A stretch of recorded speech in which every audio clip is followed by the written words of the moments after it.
2026లో మీకు డబ్బుండటం పెద్ద విషయం కాదు. ఆ డబ్బుతో మీరు ఏం చేయగలుగుతారో అదే అసలు విషయం. గతంలో సంక్షోభాలొచ్చినప్పుడు మధ్యతరగతి ఎందుకు నష్టపోయిందో తెలుసా? వాళ్ళు తప్పు నిర్ణయాలు తీసుకోలేదు. తప్పు సమయంలో తప్పు విషయాలపై నమ్మకం పెట్టుకున్నారు. ఈ వీడియో భయపెట్టాను కాదు. కానీ మీరు ఇప్పుడే ఒక నిజాన్ని అర్థం చేసుకోకపోతే 2026లో ఆప్షన్స్ ఉండవు. 2008లో సమస్య బ్యాంకులు.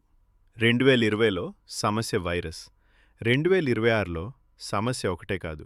డబ్బు, ఉద్యోగం, అప్పులు అన్నీ ఒకేసారి ఒత్తిడిలో పడుతున్నాయి. అందుకే దీన్ని స్లో మోషన్ క్రైసిస్ అంటున్నారు. ఒక్క రోజులో కూలదు, కానీ నెలల తరబడి నెమ్మదిగా మనల్ని నలిపేస్తుంది. ఇప్పుడు చాలామంది అడుగుతున్నారు, మరి మనం ఏం చేయాలి? అందుకే ఈ 5 సర్వైవల్ నియమాలు ఇవి పాటించకపోతే 2026లో మిగిలేది గందరగోళమే. మధ్యతరగతి చేసే అతిపెద్ద తప్పు ఏంటంటే ధర పెరిగితే అది ఆస్తి అనుకోవడం. రియల్ ఎస్టేట్, బంగారం, షేర్లు అన్నీ ఆస్తులే.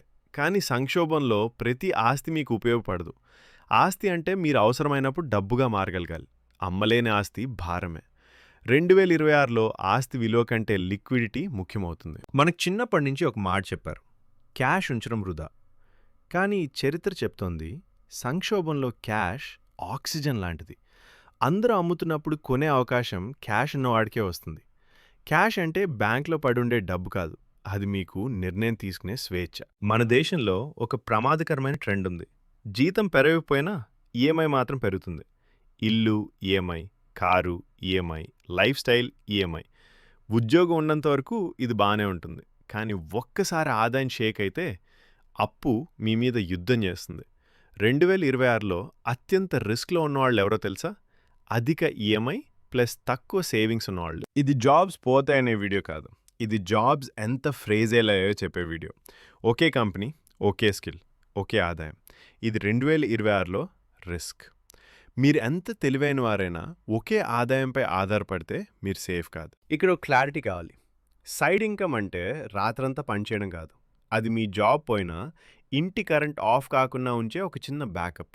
ఒక్క ఆదాయం ఒక బలహీనత. మధ్యతరగతి డబ్బు కోల్పోయేది మార్కెట్ వల్ల కాదు, భయం వల్ల, ఆలస్యం వల్ల, గుంపు వెనుక పరిగెత్తడం వల్ల.